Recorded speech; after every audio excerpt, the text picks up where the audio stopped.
All right, music fans, welcome back. Harmless Dave here on the Harmless Dave channel, talking about real music and doing it in real time for a few real people out here, just like you there and just like me. Don't forget, if you want, please subscribe to the channel. Also, YouTube memberships, buy me a coffee, and PJ Rock super chats. So I'm noticing a trend, and it's pretty crazy in the Christian music world, other than the number of YouTube channels popping up that are all denouncing it. Of course, I did this video about what's going on with the Newsboys, but that's isolated, but people are basically monitoring the demise of Christians within the Christian music community. I don't want to make my living doing that here. I'd rather talk about the hopeful stuff and the encouraging stuff and just casually looking at how popular some of this music is becoming. And of course, you're going to have the naysayers that say, well, you've turned Christian music into a business, and Jesus would rebuke this stuff and say it's filthy lucre, to quote the old King James Bible, right? Um, I don't know, folks. I mean, should people not earn a living if their songs are popular? And by the way, people aren't earning the kind of living they could because most of this stuff is streamed or played on Christian radio. I can't even, like, there's this guy, Josiah Queen, who's out. I can't buy a CD of Josiah Queen. I think I can buy vinyl, but I really wanted to feature that. I really wanted to showcase that album because it's kind of like this folky pop sort of guitar driven thing. It's different, and he's different and very popular, so he doesn't really need my help now. But anyway, Josiah Queen, pretty cool. But I wanted to talk about Phil Wickham. So Phil Wickham has a bunch of songs on the radio currently, and he dropped another song. Now, this song came out 2 days ago. And, maybe I'm just jealous because I can't get this many views on anything that I do, but I don't expect to, by the way. He's got 1.56 million subs. Phil Wickham does. He's got 224,146 views. The song premiered 2 days ago. All right. And it's a great song. This website here has a review of the song, Homesick for Heaven. It's called the JesusFreakHideout.com. I like the name. So Phil says, I've written several songs about heaven over the years, but Homesick for Heaven may be the one that moves me the most. And it says here, Grammy-nominated and multi-platinum modern worship artist Phil Wickham. By the way, Phil's been around for, I don't know, like 20-something years, I think. So he looks a lot younger than he is. Anyway, this song paints a picture, or a beautiful picture, of longing for heaven in our time. Co-written with Jonathan Smith. And of course, you can go listen to it. Now, he's also got a redo of What an Awesome God, which should be My God is an Awesome God, but he calls it What an Awesome God. And some people hate that, use a part of a song, and then you kind of create your own song from it using sort of the bones of the old song.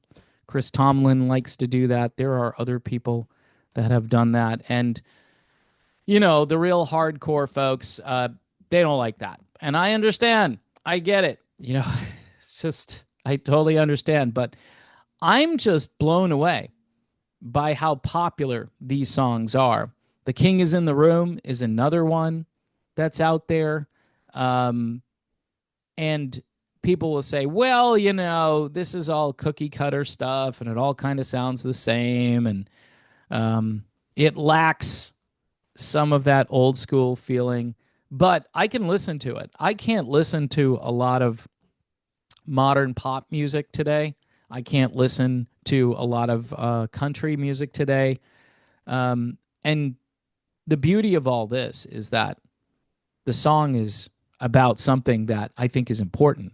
Um, he says here, it all started with a line that came out while writing, I want to see my children run to your arms.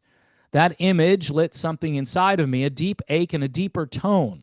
The thought of my kids experiencing the presence, joy, and healing of Jesus, it undid me. And it reminded me every human heart was made for that. We were created to walk with God, to live in the fullness of his love forever. Heaven isn't just a distant dream, it's the truest home where Jesus reigns. Sorrow is no more, and death is gone for good. That promise stirs me not just for the future, but for how I live right now. I pray this song breathes hope into the brokenhearted and puts wind in the sails of those who are longing for more. This one carries eternity in it. Now, this is what I'm talking about when subject matter to me becomes an issue. You know, what do I want to listen to? Do I want to listen to an echo of something where they're using a concept, but they're not telling you exactly what it is?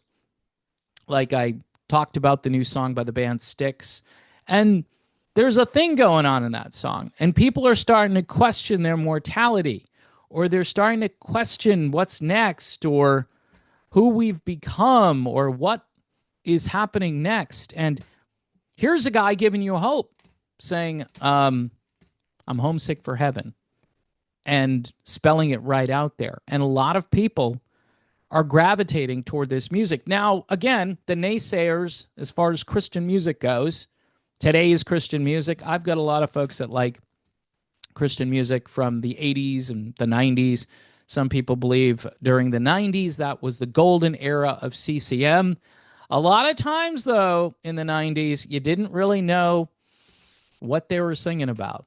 All right? They may allude here or there. They may say him, as in Jesus, right? My Father's house, things like that, which, yeah, you kind of get it, but this is far more blunt to me. This is like in your face. This is worship music. Now, you've got YouTubers, though, out here saying things like, oh, they're just pimping out. Sorry to use that expression, but that's the best thing I could think of. They're pimping out the worship industry, turning it into a gold mine, a cash cow. Well, here's the thing. These guys are making money, right? And people are upset about it. They're making money, but people are willing consumers. They're consuming this stuff. Yeah, they're buying the merch. And you can't buy a CD of most of this stuff, so it's streaming. It's radio airplay. This is getting a lot of airplay on, say, K-Love or Air One or The Way or whatever Christian radio network is out there where you would listen to this stuff all day long. And some people listen to this stuff all day long because it's encouraging. It's not a Debbie Downer for the most part. And people in this day and age, when you look out there and you see the chaos, you see the carnage on social media, you see the never-ending, people think I'm a conspiracy theorist. I get stuff from people and I'm like, I can't even read this. Even if I think it's true, I get tired of reading it. I'm like, no, I got to live my life. I got to take care of my family, take care of myself, take care of my dog, take care of my wife, especially. And so I just have to focus. And Christian music, I think, puts things in perspective. Not all of it is good. I get it.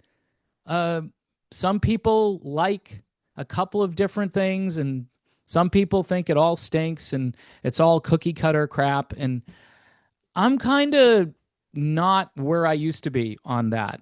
And I've said that a few times because I think the message tends to override some of the things I might not really, enjoy within Christian music. I'd love to hear guitar solos come back. Just somebody play a guitar solo. You get a little bit or piece here or there in a song, but give me some guitar solos and tamp down a little on the ethereal sounding keyboard intros, because most of these songs do that. They fade in with that sort of mystical, magical keyboard sound, and then the music builds and the stuff tends to layer over it. It's spiritual in nature, so I guess they're trying to get, the angels to come down and bless their song. So maybe that's the way you do it. I don't know. But Phil Wickham, man, megastar, megastar. And, I'm hoping that Phil doesn't have a Michael Tate incident, although people have told me that's unfounded. And Tate just went on to um, live his life privately. And these are just rumors, and they're unfounded. And there's an organization apparently trying to uncover if it's true or not. And if it's true, I'm sure everything's going to come to light, because that's typically what happens. But as far as Phil Wickham, don't see any issues with him, at least yet. I mean, you should pray for somebody like that. You shouldn't pray for their demise. You should pray that they stay strong in the Lord and keep doing what they're doing. These concerts too, these Christian music concerts, I mean, people can get saved at these events. Not only can they get saved, but then on top of that, there are really good charities that typically are a part of a Christian music concert. The last concert I went to, World Vision was there, and they do incredible work for poor children in these countries. They have no food or no clean water, and essentially you become a sponsor, almost like you're adopting the kid for a while via long distance. It's an amazing thing. And I think we should all kind of shoot higher as far as what we do to make a difference in this world. Because, this is, you can't, what do they say? You can't put it in the box at the end. You can't take it with you, or all the toys go back in the box when you're done with them. So in any event, Phil Wickham becoming a megastar, and I'm thinking this is good news. The gospel is the good news. This shouldn't be a fight about how much money these people are making or not. I mean, if they're riding around in private jets and they're flaunting their wealth and stuff, and they're not giving some of this money back, I understand, but it is still, they made the money. They made the money. You can be upset about it all you want. And maybe to some extent, worship music has become an industry. I think it has. But I think that's a positive development. With all these other formats, by the way, kind of all sort of sounding like one another. And yeah, some Christian music fits into this category, but it's the subject matter that makes the difference. And so I'm cheering on the fact that people are finding about Jesus Christ. They're finding about, and they're doing something. They're changing. They're becoming new creatures. And that's the whole point of the gospel. Salvation, new creatures, new creation, and God changing the world. And so music is a powerful tool.